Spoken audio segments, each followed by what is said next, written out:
More people appreciating the older video games that we know and love. Sounds like a pretty good idea, right? Well, problem is it's all fun and games until it's all fun and games and money. I think that by far one of the biggest concerns that a lot of retro gamers have when it comes to more people getting into the hobby is that with that increased interest, of course, there will be more demand for the games themselves, which of course means higher prices. And as we already know, this hobby is expensive as it is. And we don't need prices going any higher than they already are, so screw them, right? Well, hold on a second. Well, that is one of the most obvious things that does suck about more people coming into the hobby. It's not the entire picture, and there actually are some positive things we can think about. Okay, so the first thing that we need to look at is who are we talking about exactly coming into the hobby? Because this makes all the difference. There are good people coming into the hobby and bad people coming into the hobby.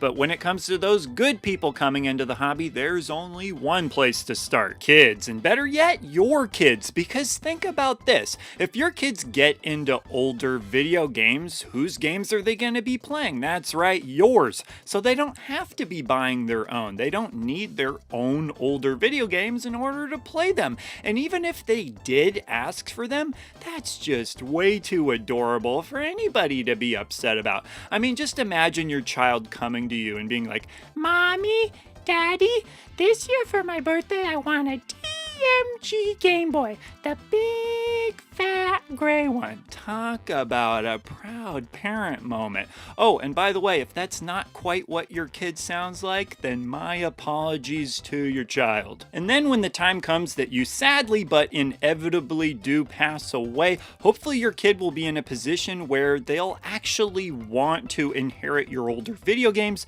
and play them. I can just see it now. You're lying there on your deathbed, and what are your last words? "I love you, I'm proud of you." No. You say, "I will love you, and I will be proud of you if you carry on the legacy of my retro game collection and play those suckers." Okay, but now let's go to the opposite end of the spectrum of the people that pretty much nobody wants coming into the hobby, and that would be the investors. Wait a second, investors? What are we even talking about here? Video games? Well, video games in name, but in practice, it's more like stocks. People see the value of video games and think, hey, I've got a lot of money. I could invest my money, buy some of these up, and find a way to make even more money off of them. Yep, here we all are just enjoying playing the games that we love, and then these people come swooping in to make money off of it. Now there's a feel-good story for you. Now, a lot of times some of us just think, well, if they want to get their sealed games graded and locked into these plastic cases or whatever they're made out of,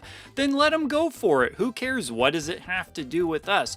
Well, the problem is that it's starting to leak into games that are not sealed, stuff that collectors like you and I who actually want to play the games might be interested in, and they are getting graded and sealed away in these cases. And I've looked on the websites of these grading sites, and they will do loose cartridge games also. So it's only a matter of time before it just gets even worse and starts leaking more and more into the stuff that we actually care about and want to have to actually play. But money aside, I think it's a fair question to ask, what are these people really contributing to the hobby? A lot of times what they know about is things like variances between print runs of the game. We're talking about what different boxes look like what little different marks are on there, and stuff that really has nothing to do with the actual game itself. When it comes to the actual games themselves, I would definitely take the bet that all of us know more than them when it comes to that. I'm sure in some cases, some of them know things, but overall, yeah, my money would be on us. One of the biggest things that I love about a lot of you watching is that I feel like I can relate to you.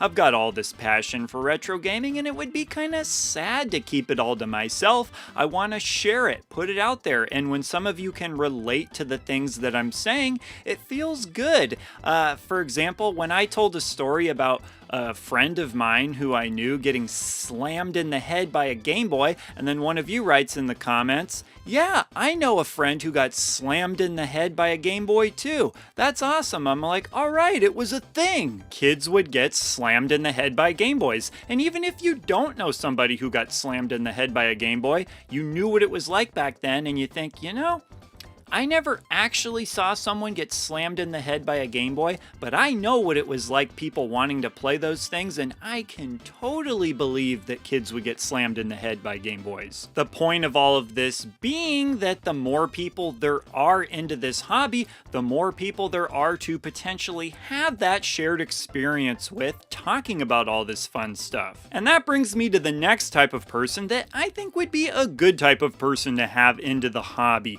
and that would be people who used to play these older games as kids but then stopped playing video games because of the societal pressure of what it means to be an adult, or who knows what kind of nonsense. These people are great to have back into the hobby because they actually lived through the days of when these consoles were current, and as a result understand certain nuances of what it was like to experience these consoles back when they were the current thing. But really, I think anybody who has passion for the hobby getting into it is going to be a good thing overall and help advocate for a lot of benefits that we can all benefit from. The bigger retro gaming becomes, the more options we seem to be getting for being able to play all of this stuff, whether official or unofficial. We got stuff like the Raspberry Pi, the Mister, even stuff like the NES Mini and all of the mini consoles. And whether or not some of those particular options float your boat or not, it doesn't matter. It's a good net benefit for everybody having all these different methods of playing these games. Not only so that we don't have to strictly rely on buying the old physical original copies of these games that can be so expensive, but as far as preservation goes, it's going to be good for more stuff to be around so that these games can all live on that way. So in conclusion, if you have passion for retro video games, then please, by all means, do get on my lawn. But if not, and you're just in it for the money, then get off my lawn. And if you do try to get on my lawn, I'll be waiting there with my Super Soaker CPS 2000.